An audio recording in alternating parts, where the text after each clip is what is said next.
Well, because Nigeria is up for rescue. We need to rescue Nigeria. Nigeria is in a dangerous place. The truth is, if people who think that all is well with Nigeria should really reflect, they would know that we are not in a good place. Nigeria needs to be rescued from the entrenched system of politics that is a cyclical pattern of failure. I am completely fed up with the failure. I believe that it is dangerous for us to navel gaze while the country digs deeper into a hole. We have entered into a very deep economic hole. Politically, we're not in a good place. Socially, we're a very divided society. The divisions are too sharp. You look at security-wise, we are in a place where the primacy of the human life has taken a serious beating in our society. All of the things that lead to what we call state collapse are really manifest. And just knowing that our political class don't seem to realize how really bad the indicators show the country to be was a compelling force. When you say before, there was no way. I mean, I've never had any interest in politics. Everyone who knows me knows that I detest politics. But I had to get to the place where listening to the political class say to us that we have to choose between the lesser of two evils got me infuriated. We cannot be choosing any evil. We don't need evil to fix the kind of conditions that we find ourselves. We need the right sets of thoughts in development. We need people with character, competence, and capacity who lead not for themselves, but for the society, because the society that has produced 87 million extremely poor people is a society in peril.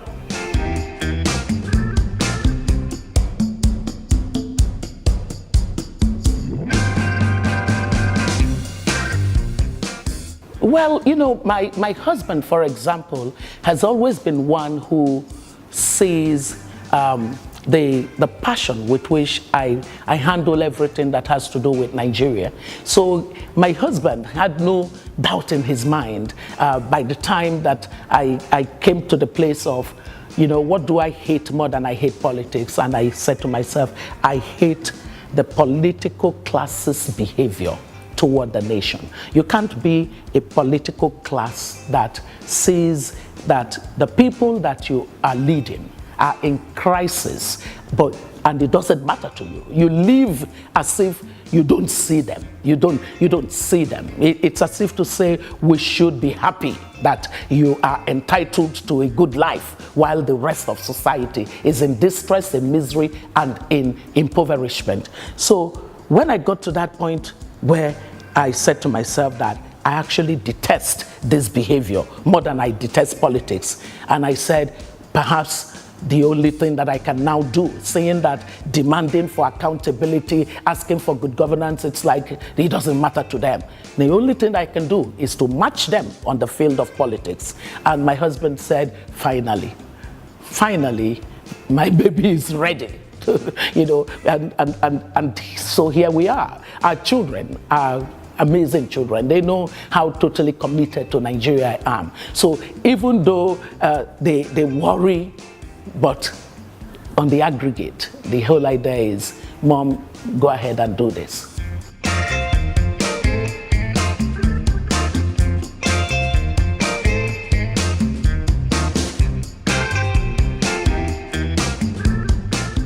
Number one plan is that we're going to rally this country to become a people with a common vision. Today, you can't say what the common vision of Nigerians is. People are so sharply divided. President Buhari has pushed the embers of division so badly. A leader must rally his people. He has not done that. We will do that. In rallying the people, we will have the conversation that enables us to have our shared values again, to say these are the shared values on the basis of which we will build. And I would, as leader, present a number of them. Number one is that it has to be a nation that values its human capital. And so human capital development, health, education, and all the things that lead to productivity and competitiveness of our citizens would be at the top of the agenda. The issue of getting human security as against just militaristic security will be on the agenda. The matter of ensuring that we have growth poles in our 6 geopolitical regions would be on the agenda. Cities have become very important magnets of economic growth. We have an agenda for 12 cities, the 12 cities agenda, meaning that 12 cities would do everything to ensure that 12 cities emerge in our country that can compete with other cities, because cities are the basis of competition for talent and money globally. We would put on the agenda the issue of inclusion, that equality of opportunity has to drive the way that our society grows, so that nobody feels that they are on a race to the bottom. We will make sure that the barriers to you being able to compete in a society like Nigeria would be removed for you, and on the basis of the barriers being taken away, you have to be on a race to the top. What President Buhari does is a race to the bottom. We can't go to the bottom. Nigeria must lead in the 4th industrial revolution. We therefore would make the issue of the technology the heartbeat of the way that our nation is run. We will put a youth agenda, a women agenda that ensures that these blocks of segments or segments of our society are optimized in terms of their contribution to our development. Of course, when you think of the overriding theme of my administration, it is that the private sector is the heartbeat of economic growth and development. And so we will be a government that focuses on enabling the private sector through the sound policies, the right regulatory systems, legislative, legal and regulatory systems, and the complementary public investment in the services that businesses and individuals need in order to do their activities in a low-cost environment. So when you look at that, it says to you that our economic philosophy is one that is going to trust that the market can be very efficient in allocating resources, and that it will discipline the way that we do things. Then, you know what that does? It reduces the opportunities for corruption. Because I'm not going to be a president that wants to sit over the economy so that people will come to me. No, no, no. That is part of what has been the incentive of our corrupted political class. We must send them packing. We must send them home so that the nation can have the space for people's innovation, creativity, and their ability, their talents to be the basis of our economic progress.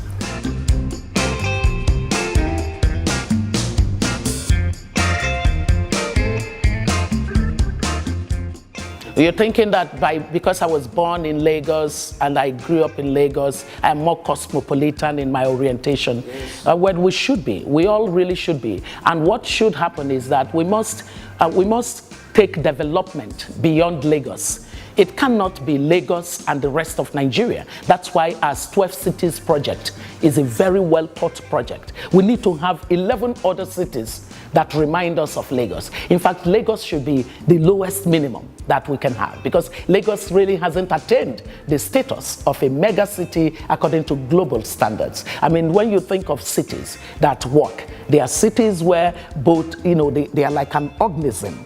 They are an organism of productivity. You've got the right mix of talents. You've got the kind of critical infrastructure, especially modern technology. I mean, the prolific nature of the city means that all day long activities are going on that boost prosperity, and that the cities are governed in such ways that whether it's in terms of security and surveillance, it's in terms of infrastructure and connectivity, it's in terms of human interaction, it's in terms of economic activities, social and cultural activities, you can see productivity in those cities. That's what we want to be for the rest of the country. And so that if a child is born in a place like Kauranamodi or in Nnewi or in Offa or Ota or wherever else in this country, in Bayelsa, that child would sound like me because they have come in contact with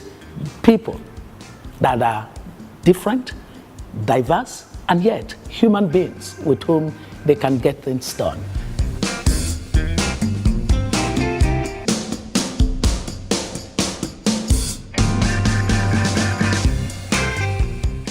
Chibok girls, Leah Charibu, Alice, who remains as one of the 3 RAN women, humanitarian aid workers, they will permanently be the basis of my advocacy. I mean, the advocacy that we've done concerning Chibok girls and Leah Charibu is one that is endless. It's never going to come to an end until those girls are back. That's the promise we made. For me, the issue of our Chibok girls and the fact of the failure to bring out the rest of 112 of them, and also to give justice to Leah Charibu as was given to her own classmates, really come to the core of what I've considered the failure of this administration. And so I pray that they are not there by the time of next year when these elections are on or the elections are over. I would like to see them today, but should they be, you can imagine that that's one of the first set of things that I would be placing my whole presidential power behind.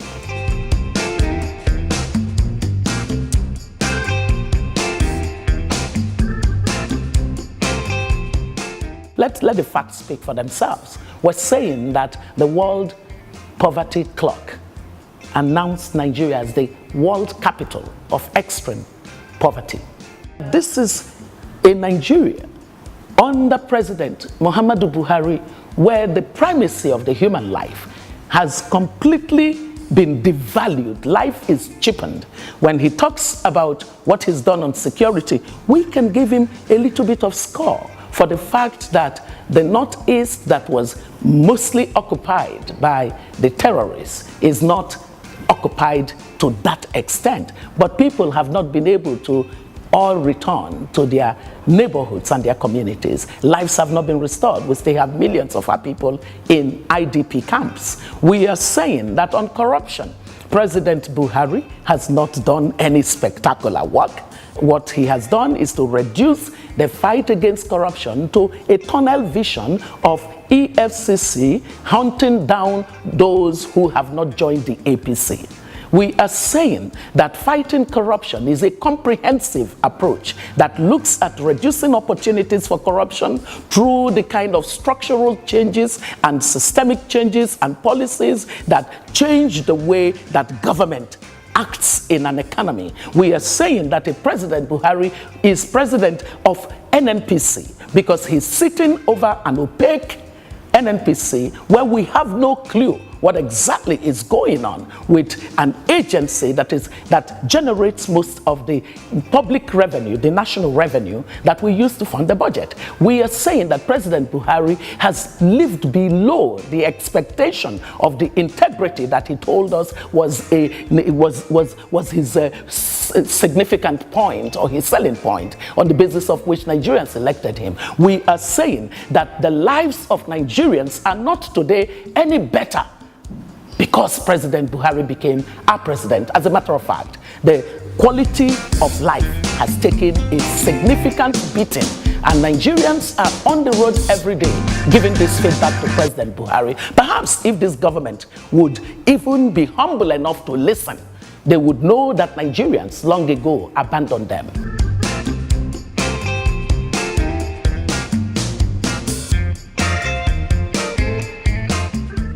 I am not running alone. We are all running. This contest is between the political class that has failed and failed over and over again, the Nigerian people, and the Nigerian people. The Nigerian people are my people, so I'm the candidate of the people. We are up against this political class that's entrenched in selfish governance. And hey, you know what's going to happen? The people are going to take over their country.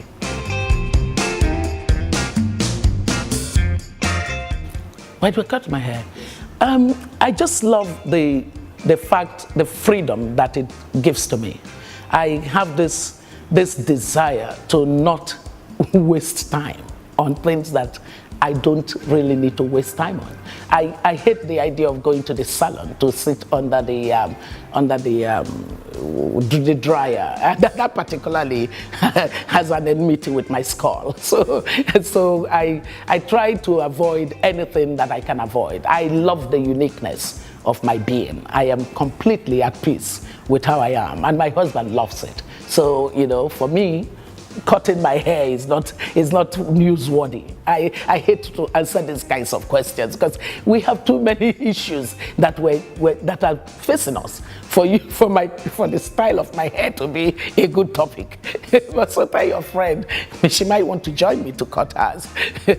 You know, when I was in government, some people came to me and said, can we have you always come to a salon, because many other young women are beginning to cut their hair like you. I thought it was funny.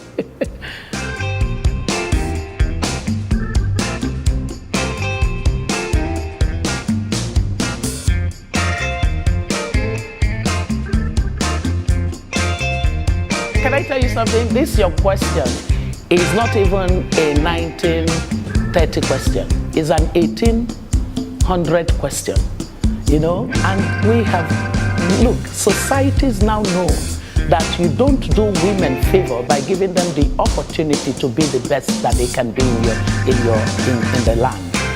Any society that does not optimize its human resources, male, female, is a society that you find at the lower rung of the economic league table. Nigeria and most of Africa are at the bottom, because when you look at the use of the population, they seem to be completely caught up in this patriarchy, where people are still sort of thinking that it is actually abnormal for a woman to be the best that she can be. There's no, look, we say in the development world that empowering your girls and your women is smart economics. You do them no favor, you do your society favor. When you look at families that have abandoned their girls and simply focused on their males, what you see of those families is that they are not better. They are the families where the boys and the girls have been given equal opportunity to thrive, do better. They do better than families that neglect their girls. When you go to companies where the women are given opportunity to rise through their effort and opportunity to middle level management, senior level management, even CEOs of the corporations, they actually outperform the other companies that are all male dominant. Then you come to countries that have been run with better representation of women are the countries that are at the top of the economic league table. So to ignore your women folk because you're still caught up in some traditional understanding of the roles of men and women, that's really, you're shooting yourself in the feet, in the foot, because nobody has seen countries that ignored their women at the top of the league table.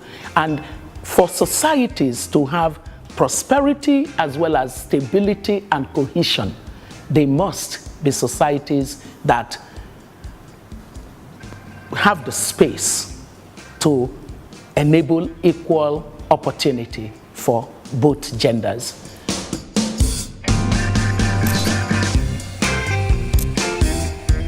Hello everyone, my name is Oby Ezekwesili, that is Oby Ezekwesili, and I'm the presidential candidate for the Allied Congress Party of Nigeria in the 2019 elections. You are watching Guardian Television.